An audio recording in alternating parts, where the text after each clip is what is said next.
All right, so first of all, we updated the website a little bit. Now, the most important thing are their office hours announced, both of myself and the TAs. So feel free to go for advice if you want advice in person, like show something on the computer why this doesn't work. Of course, if it's something quick that you can just ask on Piazza, then you can just do that. You don't have to wait for the next office hour. Okay, the other thing I've done, I posted the first homework on Canvas. Did you get a notification of that, by the way? No notification? But you should see it there. If you have a laptop open, can you quickly check if you can see it? I think you should. It's our first assignment, first homework. So let me open it up here too. I can show you what is it about. So I go to Canvas.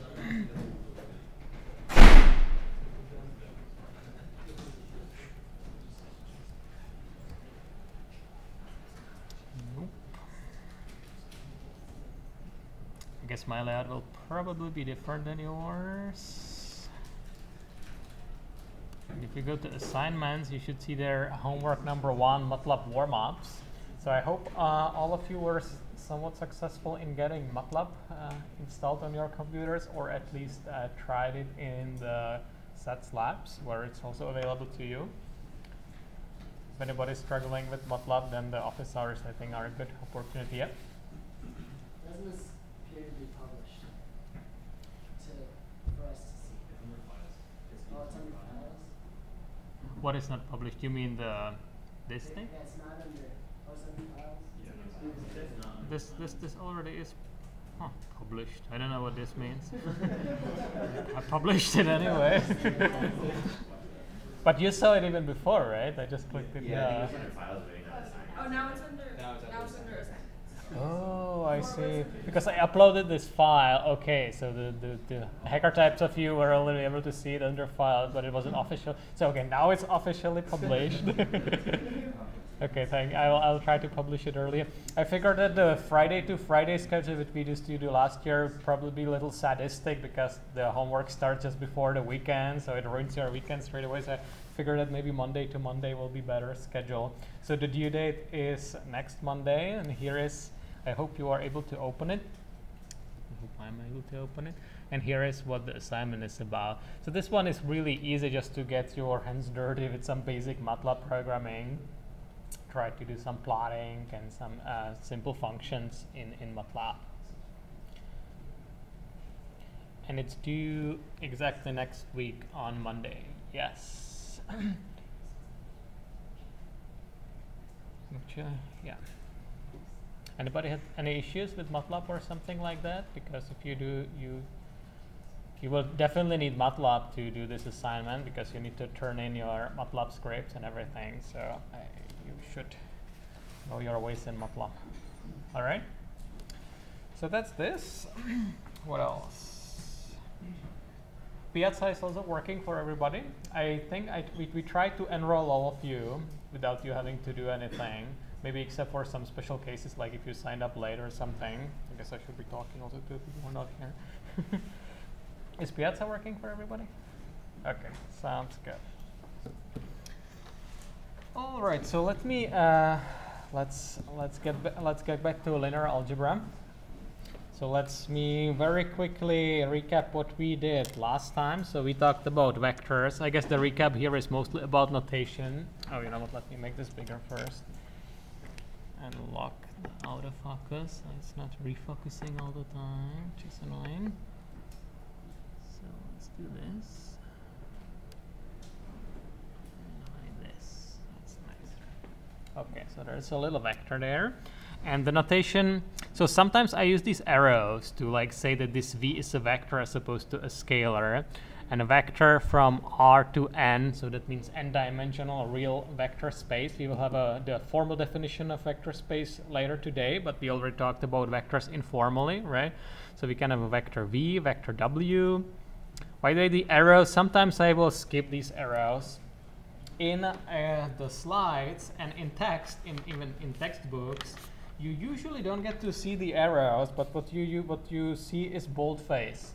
So that's the typical, not all publications adhere to that convention, but a typical convention is to use either the arrow or boldface to sort of tell you that this is a vector, that this is not just a scalar, just sort of like as a guidance to the reader. Okay, and what are the basic operations we can do with vectors? So if I get a scalar, alpha, a real number, I can do scalar multiplication and I can do vector addition, v plus w, right? Those are the two basic operations on vectors. We discussed about the types if I want to write a signature or function type if you want to think about it in terms of programming, that scalar multiplication would look like this, vector addition, adding vector to a vector would look like this. So consumes one vector, another vector, returns me yet another vector, the v plus w, right? And you should know how to implement these basic operations in pretty much any programming language that's out there that lets you implement functions. Now the other thing we talked about was the dot product. What was the signature of dot product? What was the function type of dot product? Similar to these, right? So can someone tell me? Let's make it a little more interactive. Oh, what about the name tags? Do you still want to do that? Or is it annoying? I really like it so I can remember who is who, because I already forgot from the last time on the note. Yeah. I won't be calling you out by name. Okay, so in the meantime, I will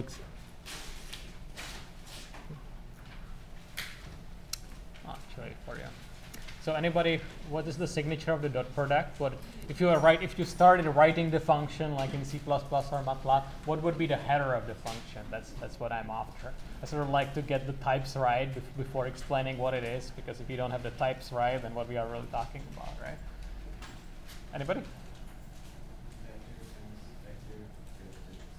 Exactly. So we can do our n vector to be specific, right?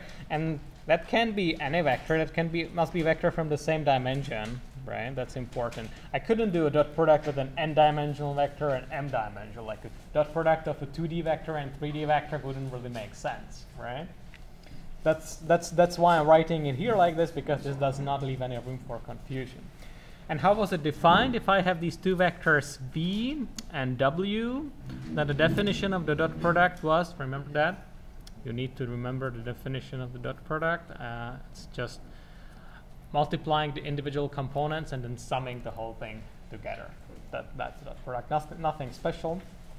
We discussed some properties of the dot product. So one of them was, for example, that it's commutative, right? So that v dot w is the same as w dot v. And there is a very simple proof just using the definition, so very easy. Can you see that well? Fine. We also defined so if you apply the dot product of a vector with itself, what you get is what's called the norm squared. So that's just the dot product of v and v. I'll try to write the arrows. It's not too annoying. I did not put the arrows here, by the way, because here I'm referring to elements of the vector. So those are scalars, right? So vi, I mean ith component of vector v. So it's no longer a vector, but just a real number, just like a notational type of thing. So the norm squared is the dot product of the vector with itself, a dot product or equivalent to inner product. That's the same thing. Those are synonyms.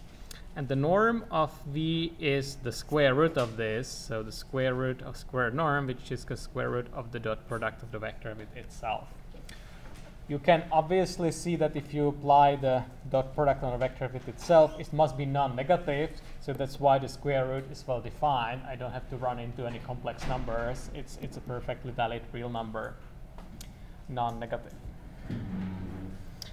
Okay, and I think the last thing we ended with the last time on Wednesday was showing that if you do the dot product of v times w, I think we showed it at least in 2D, right? That this is equivalent to the norm of v times norm of w times the cosine of theta. So don't be confused that the notation of the dot product and scalar multiplication is the same. I'm sorry about that. I have nothing I can do about it. So this means multiplication of real numbers. Again, let's get the types right. So this is a real number, this is a real number, this is a real number. This is multiplication of real numbers. Here, it's a dot product. Okay? And that's the thing I wanted to start with. Somebody the last time had the excellent question, if this geometric interpretation, which is the last slide we covered on Wednesday, if this also works in 3D, which I think was a great question, basically because I forgot to mention it, and I should have really mentioned it. So this does work in 3D as well. This actually works in any dimension, which is quite cool. So let me recall quickly what this was. This was the geometric interpretation of the dot product. Knowing this formula can tell us something about the relationship between or geometric relationship between the two vectors just by knowing the dot product. So if we know, if we compute the dot product and we see that it's a positive number, then we know that the angle between the two vectors must be between 0 and 90 degrees, right? And the angle between the two vectors, that works if they are 2D vectors right here, but also works exactly the same way if they are 3D vectors, or 4D vectors, or million dimension vectors. Doesn't really matter. When you will know more about linear algebra, you will basically see immediately that it doesn't really matter if it's in dimension 1 million or whatever, because if you only have two vectors, all that matters is the plane the two vectors generate. But I guess we will get to that. I guess the hardest thing of teaching things like this is I have to sort of forget everything from linear algebra, which I haven't covered yet, so I guess I should forget this and not confuse you with that. A special case is when the dot product of V and W is 0. We will discuss that on the next slide. That's when we call the vectors orthogonal, and that happens exactly when the angle is pi half or 90 degrees, if you prefer degrees as opposed to radians. In this case, if the dot product is negative, that means that the angle between the two vectors is more than 90 degrees. It can never be more than 180 degrees, because that's the extreme case looks like this, right? So where shall I draw it here? This one vector V, and the other vector W points exactly in the opposite direction. So that's where you get the maximum angle, 180 degrees. You can't go beyond that. No matter in what dimension, no matter the dimension. So in 3D, if you can, in 3D, nice thing about 3D, you can still sort of visualize things, right? You need to a little bit be creative, but you can visualize things. So you can think about like 3D arrows, right, in space. If you do graphics, it's easy for you to draw it and imagine there is some angle between them. Dot product works exactly the same way. Okay. Okay, so let's talk briefly about orthogonality. Orthogonality is something that will be coming up a lot because it's a very important concept in linear algebra. We'll be talking about bases, orthogonal bases. Maybe you've already heard it because it's such a common thing. Actually, the orthogonal even, I think, sort of trickle down to common language. You might like hear in English people say, oh, this problem is orthogonal to that other problem, which basically means, what I mean, in language, I think it means that they are like independent or going in different directions, completely different directions. So the definition, orthogonal is basically just a term which means that the product of the two vectors is 0. So two vectors are orthogonal in whatever dimension if their dot product is 0. And that means the geometric interpretation is that the angle between the two vectors is 90 degrees. This should be W. I guess it got a little bit cropped.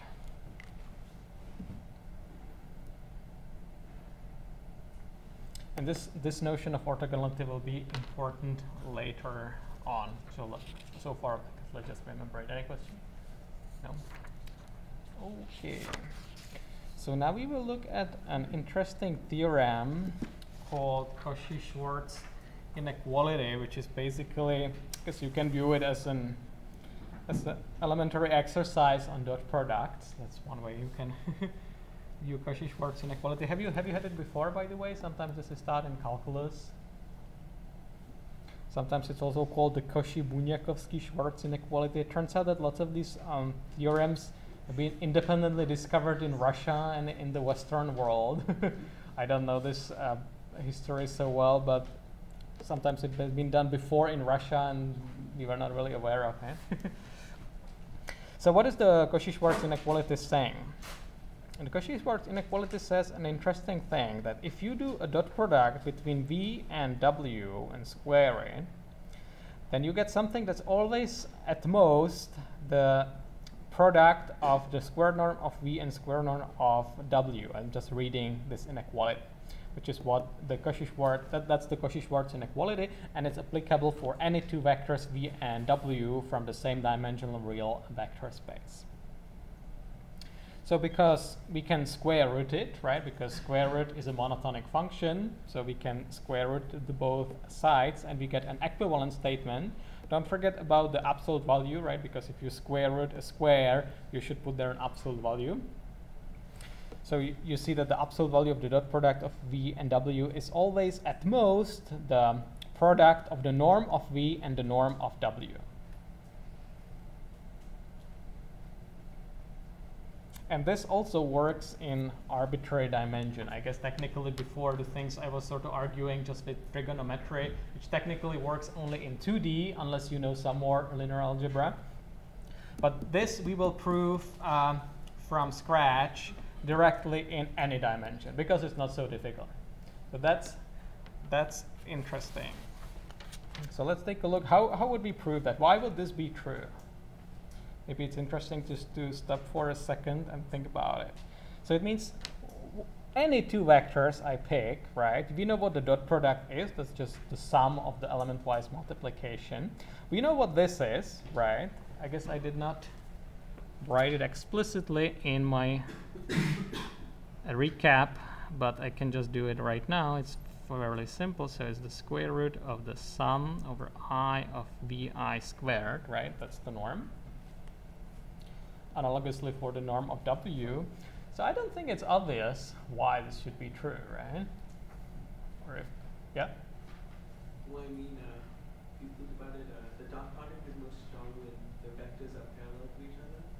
And although I can only think of it in like simpler terms, if you were to have like the same vector, the most ideal thing, you know, by dotting with itself would basically put the equivalent, you know, the x component squared and the y component squared. And that would, you know, just be the magnitude of its square. Yeah, that's yeah, right. You basically got the intuitive idea, I think. That's correct, yes. But let's take a look how the formal proof would look like. So, because there is always like several levels of understanding. So there's like the intuitive understanding, which is I think what you just got, and there's a formal proof to it, which is basically derive this, or one way you can prove it is to derive this from some basic principles. And that's exactly what we are going to do now. It's not that difficult. So you know what, let me copy what we are proving here. So we are trying to prove that the absolute value of the dot product of v and w is at most the norm of v times the norm of w. Okay, that's what we are trying to prove. So first of all, we consider two cases. If w is 0, what is this saying if in the case that w happens to be 0? Well, in the case that w is 0, the dot product is 0, right? Because I'm multiplying everything with zeros. And the norm of a vector of 0 is also 0. So this reduces to 0 is less or equal to 0, which is of course true, right? So in this very special case, this is true. That's trivial, right? So why I isolated this case is that so now I can consider the remaining cases where w is not a 0 vector. And if it's not a 0 vector, that means that the norm of w, which always must be non-negative number, must be strictly greater than 0, right? Because the only vector which has norm strictly 0 is the 0 vector itself, right? The moment I perturb a component just by a little bit, negative or positive, I get something that's strictly greater than 0. Am I making sense? Okay. So all this setup was just to, so I'm able to assume that the norm of w is greater than 0. If I did do since I had done that, now I am able to divide by the norm of W. So I define this magical alpha. It looks weird that the alpha pops up here. So you know what? Ignore it for a moment. Just assume that there is some real number alpha, right? The choice of alpha doesn't matter until later in the proof. So let's just look at the third point here, third bullet point, okay? And let's look at this function. So what I'm looking at is the norm of v minus alpha w, where alpha is some scalar. Okay, alpha is just a real number. Okay, so this is a squared norm, right? So squared norm is guaranteed to be greater or equal than 0 no matter what. No matter what the alpha is, no matter what the w is, no matter what the v is, right? Always true that this is greater or equal than 0. Right? Is that obvious to everybody? Why is it? It's explained here because it's the sum of squares. So how it could be less than 0, right? So by definition, the squared norm is the dot product of the vector with itself, right? And I can expand it like I was doing on Wednesday. So using the distributivity, that was another property of the dot product we discussed on Wednesday. Using the distributivity, I can just break it apart into the individual terms. The one is the v dot v, the other one is 2 alpha v dot w, and the last one is plus, because now I have 2 minuses, so they cancel, and I get plus alpha squared w dot w, right? So I'm just rewriting the left-hand side, so of course the statement still is correct, that it's greater or equal than 0, right? Are you with me? The next thing I do, now comes the magical choice of alpha. So that's the only trick in this proof here. Some people say that mathematics is the science of the trivial and the tricky. So far it was the trivial, and here comes the tricky part. So far this was true for any alpha, okay? But for any alpha, it's not that interesting. I will get the Cauchy-Schwarz inequality for a specific choice of alpha, and this is the magical choice of alpha that turns out to work, that gives us this interesting, very useful inequality, okay? After you go over the proof again, then you can sort of think why exactly this choice of alpha and what significance does it bear. Maybe you can see some intuition behind, behind that. So the alpha that works there is the dot product of v and w divided by the squared norm of w, or the dot product of w with itself. So if we plug this alpha in here, we get this form. So let's see. So for the alpha, I just took v to w, w to w, so that's just plugging it in there. And same thing here, except that here I had alpha squared. Okay? So I just plugged in this specific form of alpha in here. Must be true because this was true for any alpha, so it's also true definitely for this particular alpha, right? And now let's manipulate, let's simplify this expression a little bit. So what do we have here? So this v dot w and v dot w, we have that there twice, right? So this is minus 2, that's, I'm just copying that, v dot w squared divided by w dot w. That's what we have here. And what we have here, so this would be, so we have v dot w squared on the top, and on the bottom we have w dot w squared, but one is here, so one of them cancels. So here we have also just w dot w, right? And you can sort of start seeing the smartness of the choice of alpha there, because these terms are the same now. So if I put them together, if I sum them together, I get just minus v dot w squared divided by w dot w, right? And I can put this on the other side of the equation. If it's too fast, then just yell at me or something. So I sum these things, put them on the other side of the equation, and that's what gave me this. Okay, so this is my v dot w squared divided by the w dot w. Okay? And the last part is relatively simple. This is just a scalar, right? So I can multiply with it. Note that thanks to the setup, I know that the w was not a 0 vector, so I can indeed divide by this w dot w, so this is well defined. So I multiply by w dot w, and I get this, which is already the form I was basically looking for. So here we have the square norm of v times the square norm of w, and we see that this is always greater or equal than the dot product of v and w squared, which is exactly after we take the square root, which we can't because square root is a monotonic function, we get exactly this form. This remember the square root of v dot w squared gives us the absolute value of v dot w.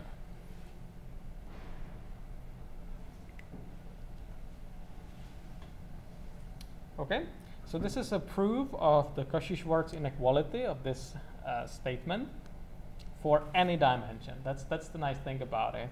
And the dot product actually made it sort of neat, this proof. I think when I was at college, we had this proof without the dot product. It was really ugly because there was lots of sums and lots of indices floating around. So the dot product makes it much more neat, better organized.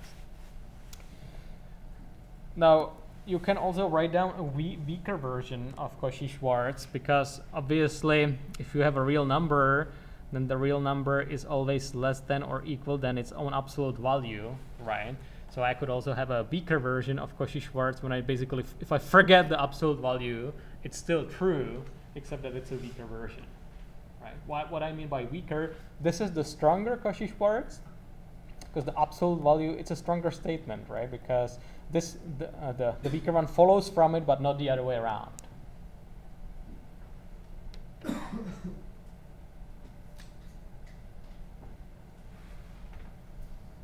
Okay, so that's Cauchy-Schwarz.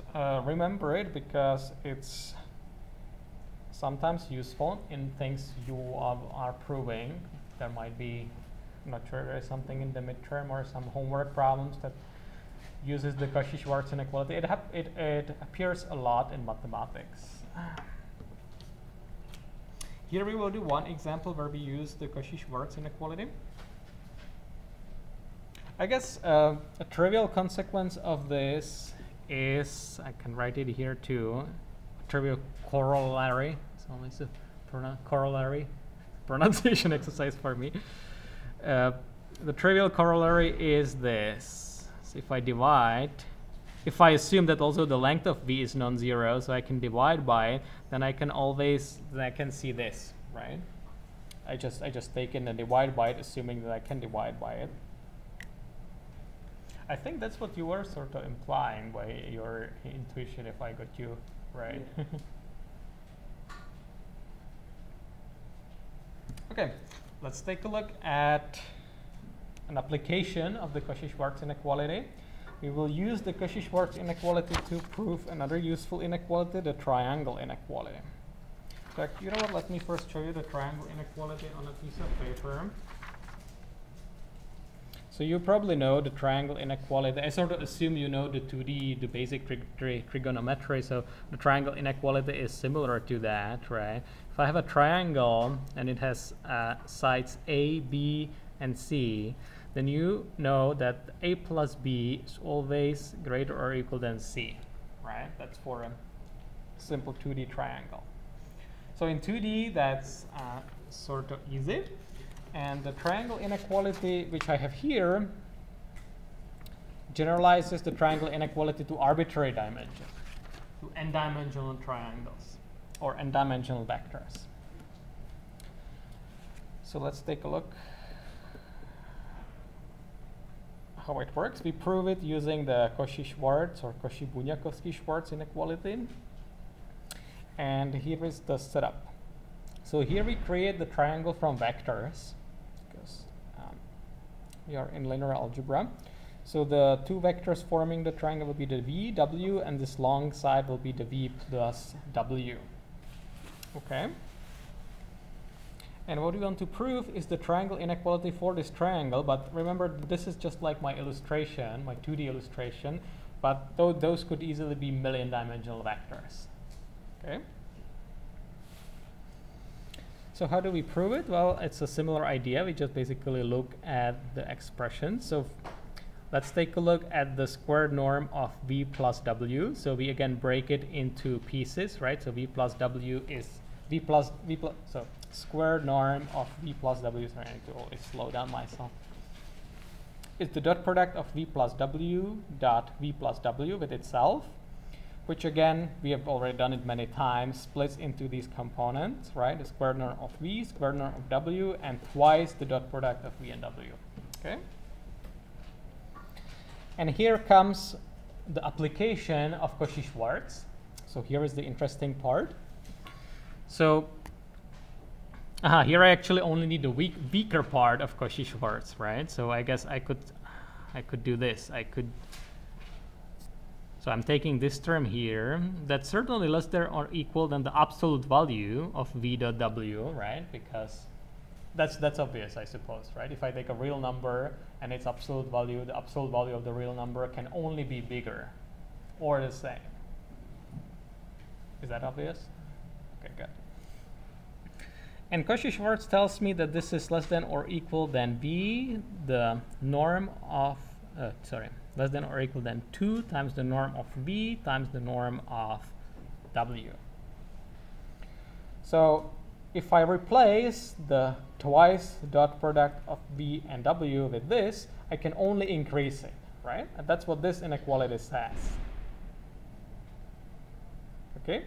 So here I took this, I replaced this by something that's greater or equal than that, so I only make it greater or equal than this. And this is nice because this has the familiar form. If I just have real numbers, 2xy plus y squared for xy real numbers. So I can just put it together like this. So this is the square of the norm of v and norm of w, where these are just real numbers, right? The norms are always real numbers. That's why I always sort of emphasize it's good to think about the types, what these things are, not too confused what is vector and what is scalar. Because when you are programming, if you are using a typed language, then the compiler does that sort of for you. In linear algebra, we usually don't compile it, or you just compile it in your brain, but you should be aware of what the types are, so you know what theorems to apply, right? So here we just applied for scalars the square of the scalar, and this is what we got. And after we take the square root, we get exactly the triangle inequality. So let's see how it's a triangle inequality. This says the length of v plus w, so that would be this arrow, v plus w, right? If I take the length of it, well, it's the length of this edge of the side of the triangle, right? The same thing for v, that's the length of this side, and the norm of w is the length of this side. So that's exactly the triangle inequality I showed you before for the triangle ABC, that if I take these two sides, it must be always greater or equal than the third side. But this is a general n-dimensional vector for, this is a general version for n-dimensional vectors. What does CBS stand for you? I think it's the Cauchy-Bunyakovsky-Schwarz. Yeah, it's because here we have the Cauchy-Bunyakovsky-Schwarz. If you use just CS, that's also fine. Any other questions?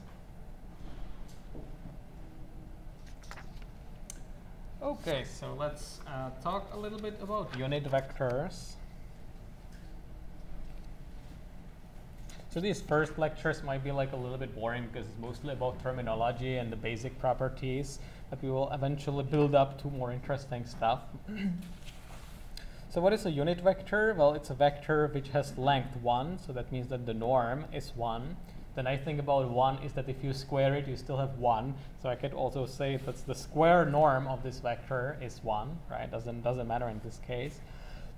Sometimes, not always, but sometimes we use this hat. It's this little thingy here to sort of emphasize that that's a unit vector as opposed to just a vanilla vector, which wouldn't have to be unit. So here is a nice, again, I like to give the intuition, right? So let me actually, don't read it. And I will try to explain it graphically. Sorry. So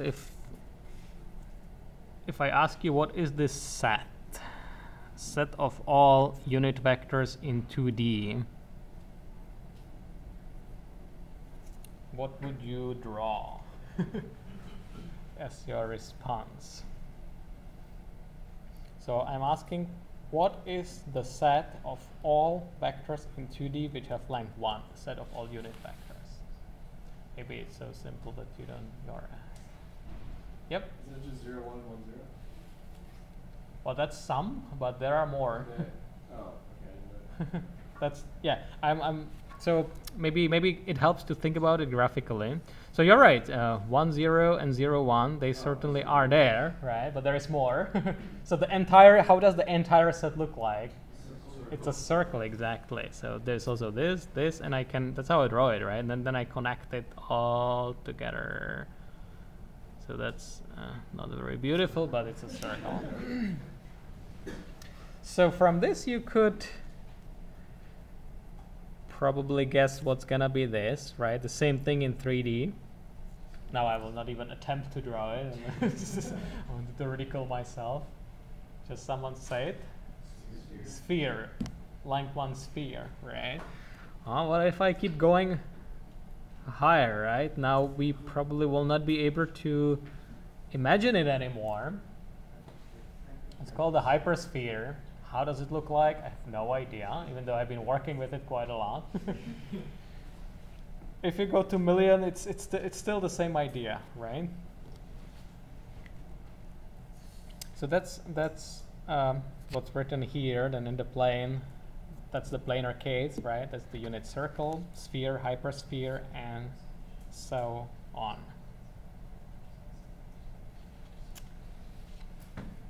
If you know something about the hypersphere, it's actually nice. If you know something about quaternions, for those of you who are getting super bored by these basic things.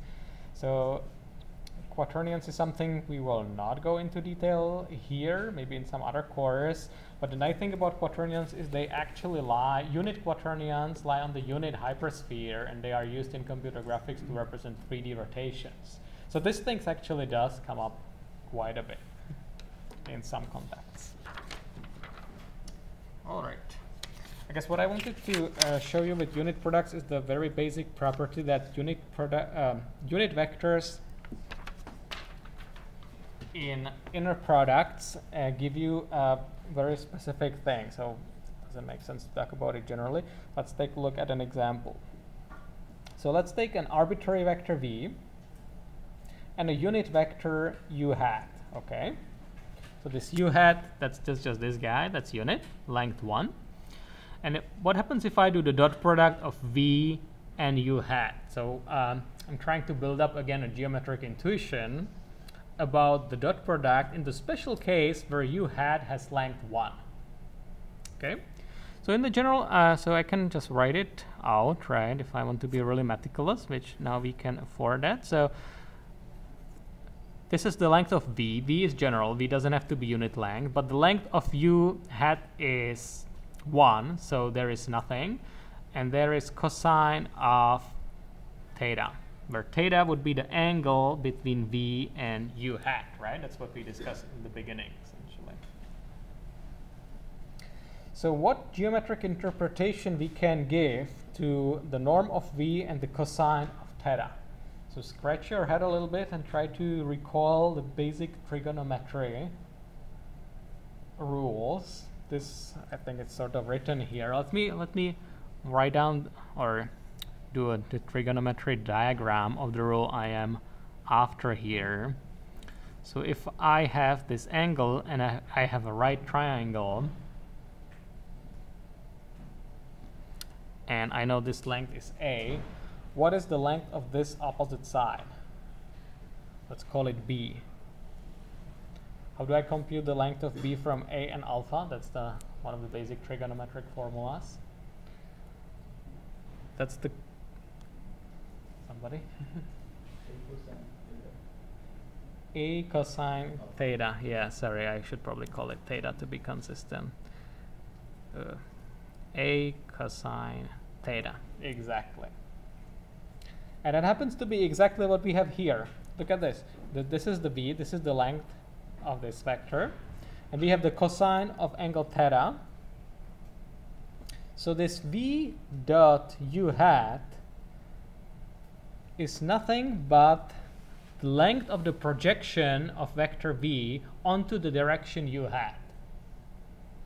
That's the key. So what I mean by the projection, I mean that I take a line which is perpendicular to the direction u hat. So line of this direction, or this line of this direction.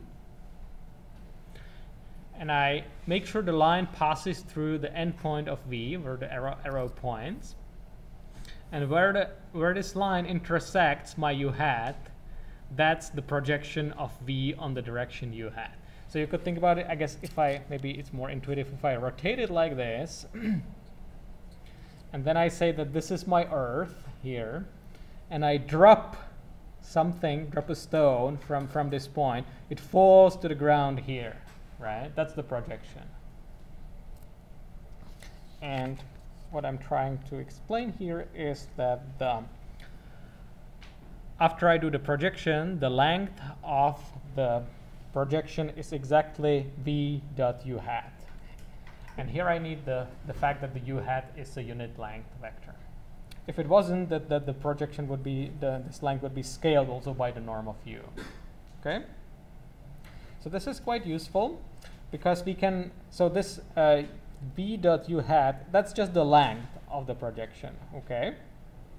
But if we want to get the vector, the complete arrow, it's nothing easier than that, right? All we need to do is multiply again by u hat, right? So again, the types are your friends and they help you here. So the v dot u hat, that's a scalar, right? That's just a single number.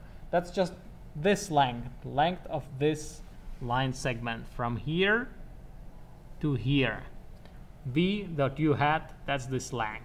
Once I multiply it by u hat, again, because u hat is unit, then I get this arrow. I don't know why there is this arrow. It's probably a mistake. Then I get this arrow which points from wherever, from origin typically, to this point.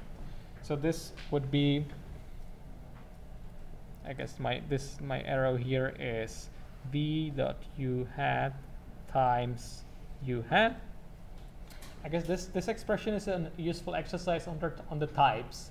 If you are a compiler or even if you are a human trying to understand it, this is the dot product, and this operation here is the scalar product, right? Dot product returns me a scalar, and the scalar I multiply with the unit vector. So at the end, I get this vector is v dot u hat times u hat. Okay, I think I explained it more than enough. And once I have this vector, I can also get this one, this arrow here, right? All I need to do is subtract from v this vector. So if I do v minus v dot u hat, scalar product u hat, I get this vector. Okay? So that's a basic, I guess, basic operations with vectors which have applications. Yep? So if that vector is v dot product u hat and multiply scalar by u hat, then what is just v dot product u hat on this picture? Yeah, what is, yeah, on the picture, what it is, right? So think about it. So v dot u hat, what is the type first, right? It's just, What's the type? yeah, it's just a scalar because this is a dot product. V dot u hat, right? Dot product always returns me a scalar, so it's a single number. So it could be, I don't know, 5.67, right? Oh, okay. And what the number means on this picture, that's the length of this arrow, the length of the projection of v onto this direction. Okay. Okay? I guess I could also write it like, if you take the length of this, let's see if it confuses you or if it helps you. If I take the length of this, I get v dot u in absolute value. I guess I am not completely correct here because I'm saying length, but it could also be negative, right? Dot product? Yeah, because if it was the case, just like as I started with, if my unit u was like this and my vector v was like this, then I would get a negative number. So I said if I wanted to be really correct, if I was like under oath or something, I would have to say signed length or something like that. Length and the direction, if it goes in this direction or the other direction. I guess signed length probably is fine. In the special case when they are orthogonal, I get obviously 0, right? And if I start going the other way, I will start getting negative numbers. That's what it is. These formulas, they always work. Cool. Oh yeah, what I was gonna say was that this has applications not only in basic interview questions, if you do some 3D interviews for some 3D jobs, like 3D graphics, but also like, for example, in lightning computations, where like line bounces off something, you do these type of operations quite a lot. You'll be studying or already have studied graphics. And the final slide of this part, the introductory lecture, is if both of the vectors happen to be unit, then it's nice because both of the lengths are 1, right? So all I'm left with is the cosine. This happens to be quite neat with quaternions exactly, which are the guys unit quaternions living on the unit quaternion hypersphere. Even in these 4 dimensions, it's still just the cosine of an angle, so that's something you can wrap your head around, even though you have no idea how this hypersphere actually looks like. Yeah, but just remember, if you have 2 unit vectors, that their dot product is just the cosine of the angle. All right. So let's move on to part 2. There's no dramatic difference between part 1 really, it's just a different chapter, which will be talking about linear transformations and matrix multiplication. So again, basic stuff, that's the foundations really of linear algebra and foundations of many computational techniques we will develop later on. And we will start with the definition, actual formal definition of vector spaces. What we were working with before was sort of like an intuitive understanding of vector space, so like drawing some arrows and so on. We can give it all a formal definition. As I said, I will not be going overly crazy about like the formal. That's how we would normally build up mathematics, starting from formal definitions, proving theorems, right? I did like a little bit of that just to give you an idea. That's not my main goal. My main goal is to teach you something, give you some intuition, but it's useful to go over the actual defining properties of a vector space. Here is one reason why it's actually useful. It's because it's basically a general cognitive construct. It's something we made up and something that can be applied to different specific applications. I guess let me go over this first, and then I will talk about examples of vector spaces. Okay. So it's about algebra. So the set. Again, I could be going on about set theory, but for us intuitively, set is just a collection of something, and it becomes an algebra when I give it some operations. Okay, so that's what we are doing basically here. We say that the vector space over the reals, over some field. So in general, you could have also vector spaces over different fields, not just real numbers. The typical example would be over complex numbers, which we will not need that much. So we will mostly discuss vector spaces over the reals. And the vector space basically is an algebra over the set of reals. Over the real is the scalar. And the 2 basic operations, that's what we already talked about, is scalar multiplication and addition of 2 vectors from the same vector space. Okay? And here is like a laundry list of properties that these operations in this vector space must satisfy so that we can talk about vector space. Okay, so those would be the defining properties, and all the other properties you can derive from it just using logic.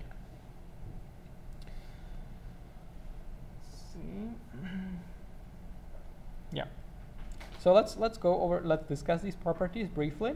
So the first one is, I guess you could call it closure, right? So what significance it is? It talks about the operation of adding vectors together. And it says that if you add 2 vectors, x and y, from the vector space, you get so x and y, for any x and y from the vector space, you add them together, you get something that also is in the vector space, that you cannot get outside of the vector space by the operation of adding vectors. The second property says that it doesn't matter if you do x plus y or y plus x. How is that called? What is the? Exactly, commutativity.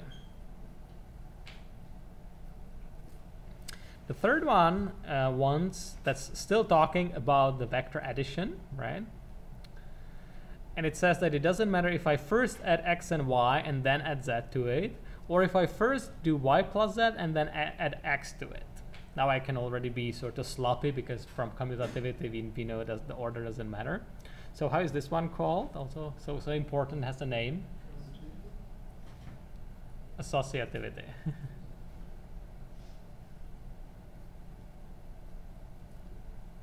The fourth one stipulates an existence of a zero element. That's actually quite important thing, even though it looks like some sort of bureaucratic requirement. But when we will discuss solving linear equations, these zero element will be quite important, even in other contexts. So the zero vector is just something that adds to anything and gives you that anything back. Added to x gives you x back. So it's basically a vector which does nothing when used in the addition operation, right?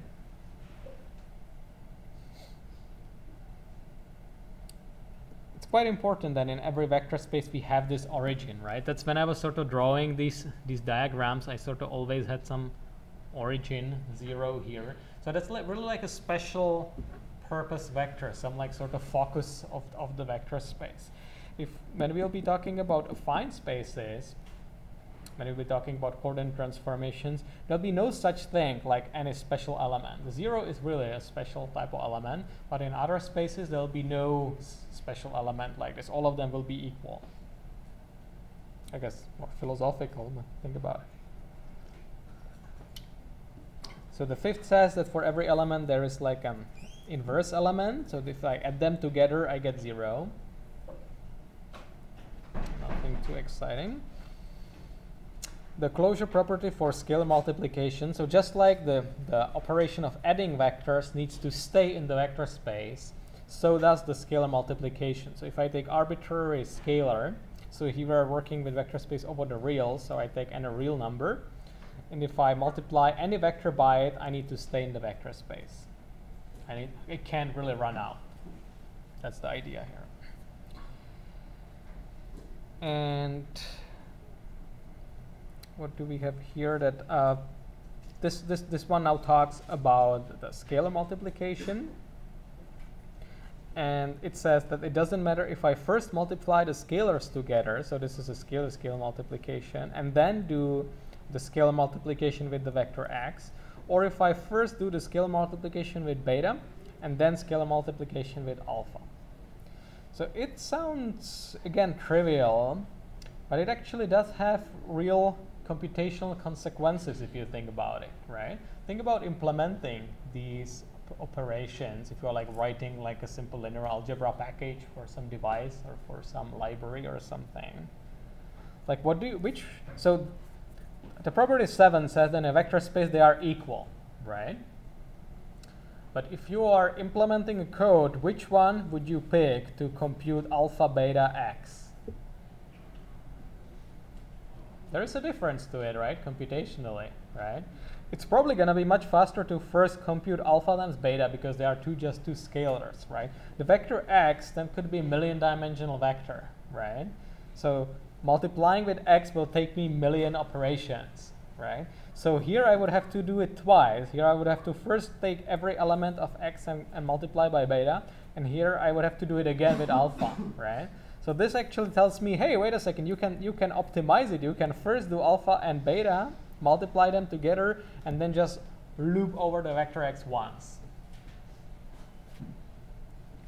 I'm just trying to make this a little more interesting, this definition.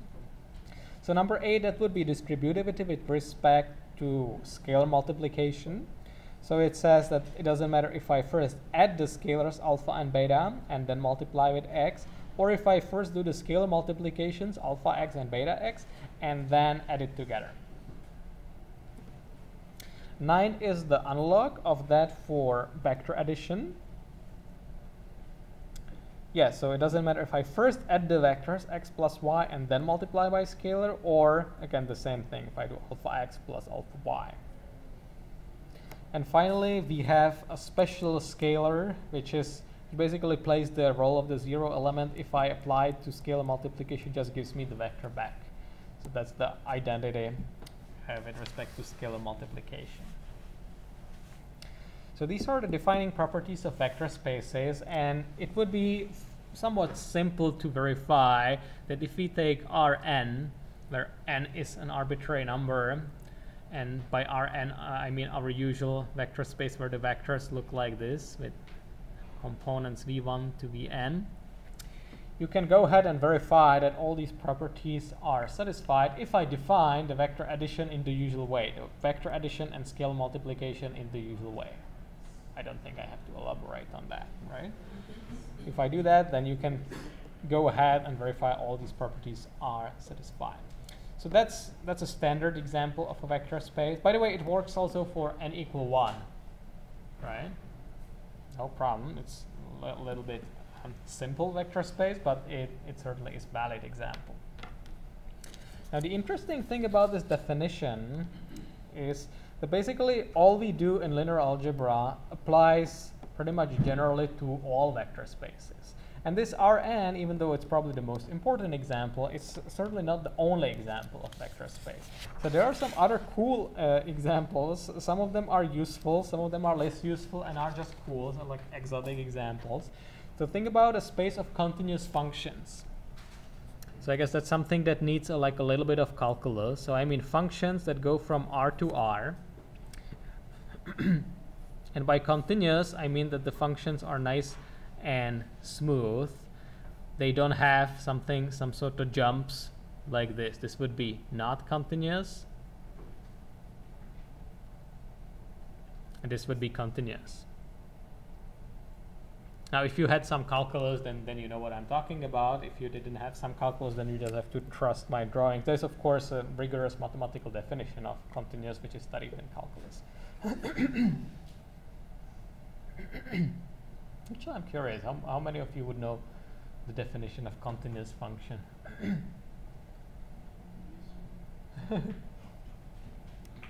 There's something about some neighborhoods, right? That if I pick like an arbitrary small neighborhood about this point, around this point here, I can find a small enough neighborhood around here so that all the function values are in the neighborhood, some sort of stuff like this. That's not the point here. The point is that if I take all continuous functions, they form also a vector space.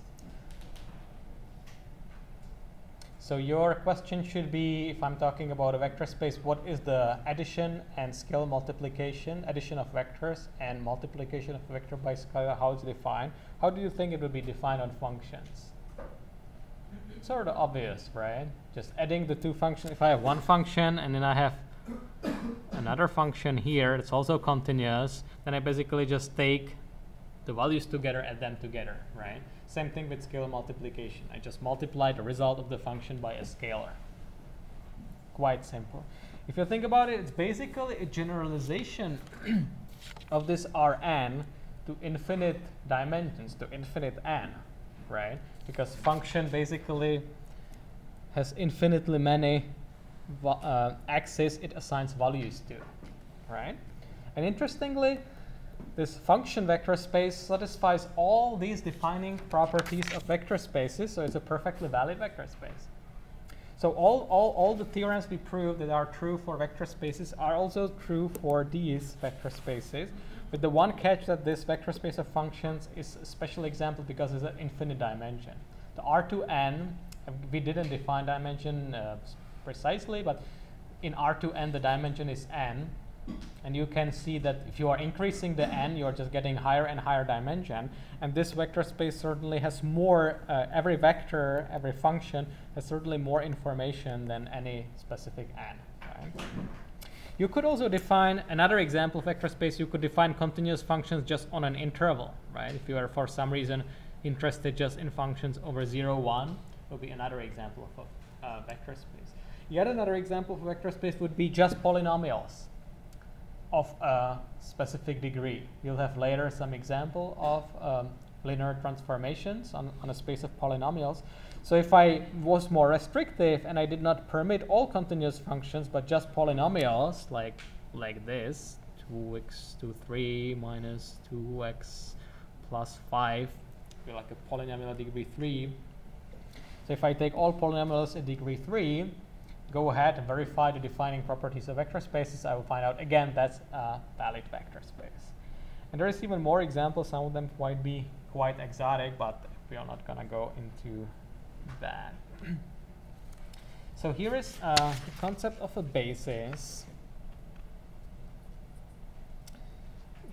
Here I will not yet define the basis completely precisely. I think sort of the philosophy of this course is to first give you like a hunch of the idea and then formalize it later, because I think that works better than like give you all the formal definitions. You hate it. It's perfectly formally correct, but you hate it. So we will formalize the concept of basis later. Let me just give you I guess 10,000-foot overview. So the idea is, let's focus on these vector spaces R to N. Those are the most important ones anyway. And the first observation you can make that any element can be written as a linear combination of n vectors. So I guess I need to explain linear combinations first, right? It's sort of simple, but let me explain it properly in case you have not heard that term before, which you might not have. So linear combination of two vectors. Let's say I have a vector x and vector y. And let's say I have two scalars, alpha and beta. And linear combination basically means taking alpha x plus beta y. That's an example of a linear combination of two vectors. Okay? Basically just doing scalar multiplication, using vector addition to put them together. This is called linear combination of x and y. You can have linear combinations of any number of vectors. So if I have vectors x1 to xm, they are all from Rn. And I have scalars alpha 1 to alpha m. The scalars are from R. So then a linear combination would be the sum of alpha I xi. Linear combination, I guess, technically could be defined even for m being 1, so just combining the vector with itself, even though philosophically it's a question, but it's still a combination. Oh, here is an interesting exercise if you got it. So in R2, what would be the set of linear combinations of this vector? I guess that's a more interesting way to think about the definition. So let's say I'm doing a linear combination of one vector, right? So that basically just means scaling this vector by a scalar. I'm just in 2D here. The vector is like this, right? So what would be the set of linear combinations, all possible linear combinations of this vector? The set of all possible scalar multiples of this vector. Just the straight line, right? All this, because if I multiply it by 2, I get this, right? If I multiply by 1/2, I get this. If I multiply by 0, I get the 0 vector back. Multiply by -1, I get this arrow, right? I can multiply it by anything, so I get the entire axis there. Yep.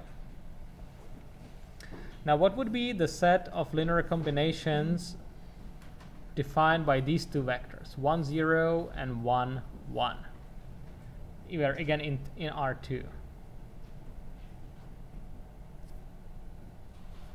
So 1, 0 is here, and 1, 1 is here, right? What do you think the set of linear combinations, all linear combinations with all alphas and betas, what does it do? Yep. Is it the whole upper right quadrant? Yes, and more. Because you can also, the alphas and betas, they can also be negative. The whole thing. So it's actually all the quadrants, so the whole plane. Yes.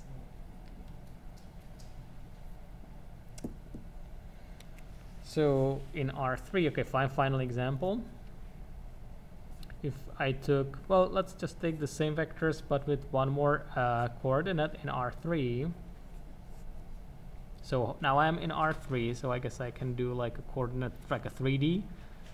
One of the rare examples where I attempt a 3D drawing. So let's say this is my X, Y, and Z, right? This would be the X, Y, and Z, right?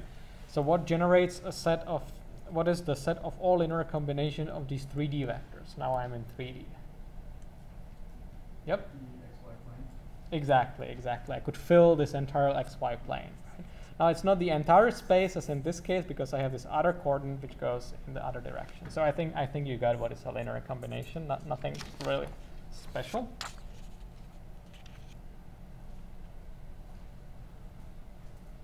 And the idea of a basis is that every element of Rn can be written as a linear combination of a set of n vectors.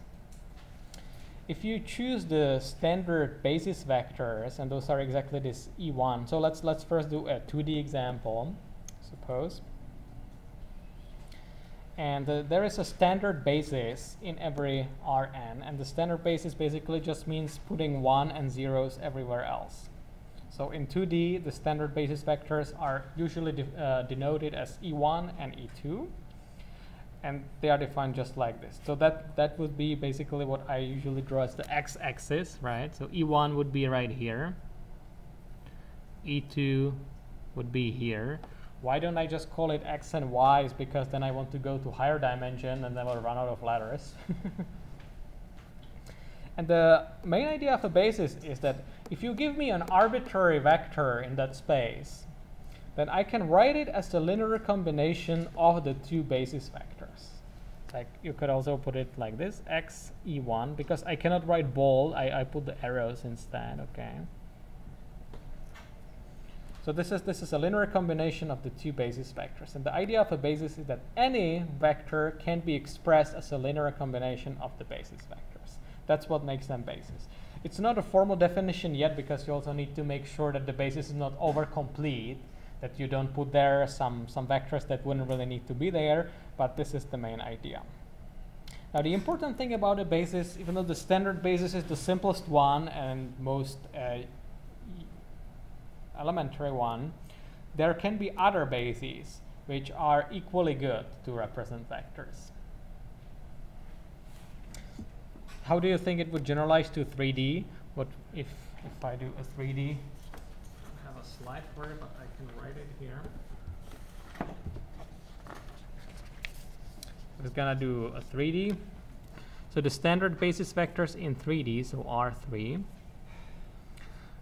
How do you think it looks like? It would be 1 and 0, 0, right? Then would be E2, would be 0, 1, 0. And that would be E3, that would be 0, 0, 1, right?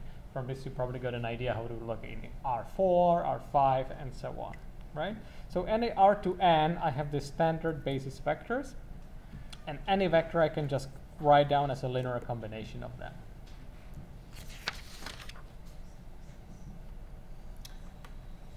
Okay, and let's start with linear transformations.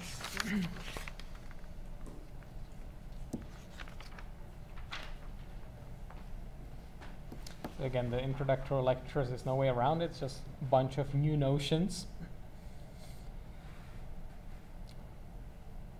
So the case of a transformation is a synonym for a function. And to a large extent, linear algebra is about studying linear transformation. So he will define what a linear transformation is.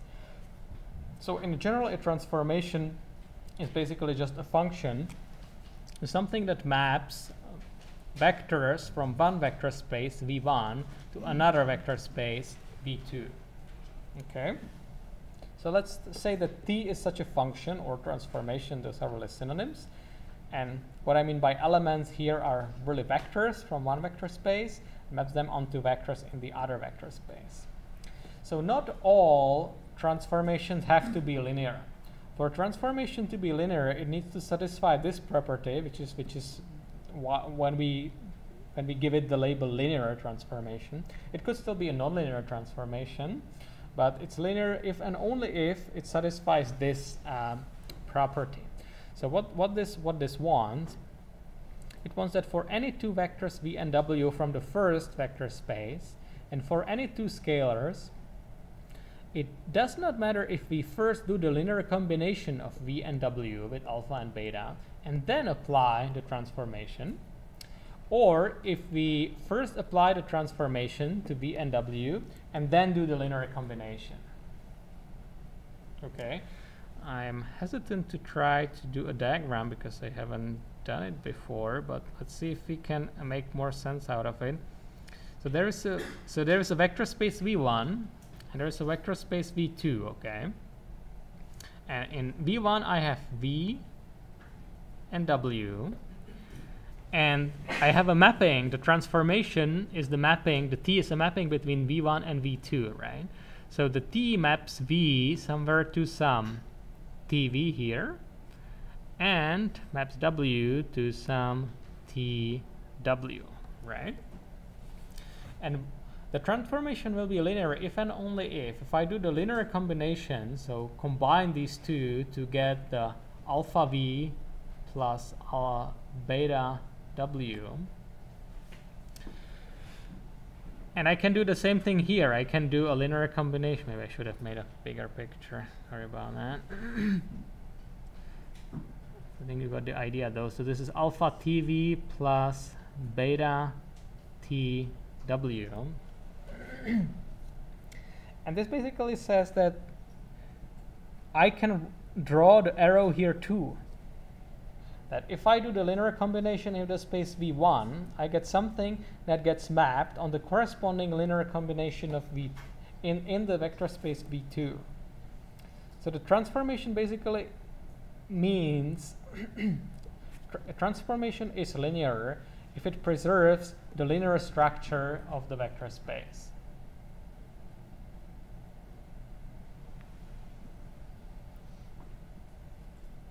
And this is basically saying exactly the same thing.